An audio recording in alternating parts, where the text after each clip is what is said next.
اپنے چہرے پر کوئی درد تحریر نہ کرو، کیونکہ وقت کے پاس نہ آنکھیں ہیں، نہ احساس اور نہ ہی دل۔ میں نے خود کو کبھی اتنا سمجھدار نہیں سمجھا کہ دوسرے مجھے بے وقوف لگیں۔ میں نے خود کو کبھی اتنا نیک نہیں جانا کہ باقی سب مجھے گنہگار نظر آئیں۔ انسانوں سے لڑنا چھوڑ دیں، بلکہ مسائل سے لڑنا سیکھیں۔ میری خوبی پہ رہتے ہیں یہاں اہل زباں خاموش، میرے عیبوں پہ چرچا ہو تو گونگے بول پڑتے ہیں۔ فاصلے بڑھتے ہیں تو غلط فہمیاں بھی بڑھ جاتی ہیں، پھر وہ بھی سنائی دیتا ہے جو کہا بھی نہ ہو۔ دنیا کی بہت ساری مشکلات اس وقت ختم ہو جائیں جب ہم ایک دوسرے کی باتیں کرنے کی بجائے ایک دوسرے سے باتیں کریں۔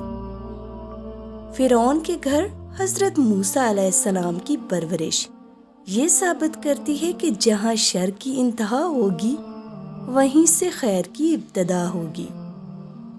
عورت کے مرد سے صرف 4 رشتے ہیں: باپ، خاوند، بیٹا اور بھائی۔ 5واں رشتہ نہیں بلکہ دھوکہ ہے۔ جینے کا جواز تلاش کر لو، مرنے کا خوف ختم ہو جائے گا۔ دنیا میں جتنی بھی اچھی باتیں ہیں وہ سب کہی جا چکی ہیں، بس ان پر عمل کرنا باقی ہے۔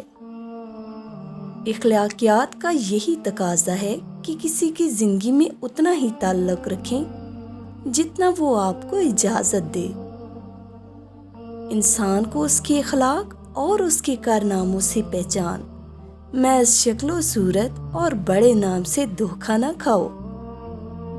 اللہ تعالیٰ اپنی محبت کو ٹوٹے ہوئے دلوں میں رکھتا ہے، جیسے سونے کو ویران جگہوں پر چھپانے کے لیے رکھتے ہیں۔ ان لوگوں کے ساتھ ملنے میں بہت احتیاط کی ضرورت ہے جن کے الفاظ ان کے کردار کے مطابق نہ ہوں۔ بیٹے کے لیے رشتہ ڈھونڈنے کی آڑ میں گھر گھر جا کر پروٹوکول لینا، دعوتیں اڑانا اور آخر میں دوسروں کی بیٹی میں کوئی نہ کوئی عیب نکال کر منظر سے غائب ہو جانا عجیب رسم دنیا بن گئی ہے۔ اچھی بات کوئی بھی کہے اسے پلو سے باندھ لو، کیونکہ جب موتی کی قیمت طے کی جاتی ہے تب کوئی نہیں پوچھتا کہ اسے سمندر سے نکالنے والا کون تھا۔ جانتے ہیں تلخ ترین الفاظ کیا ہیں؟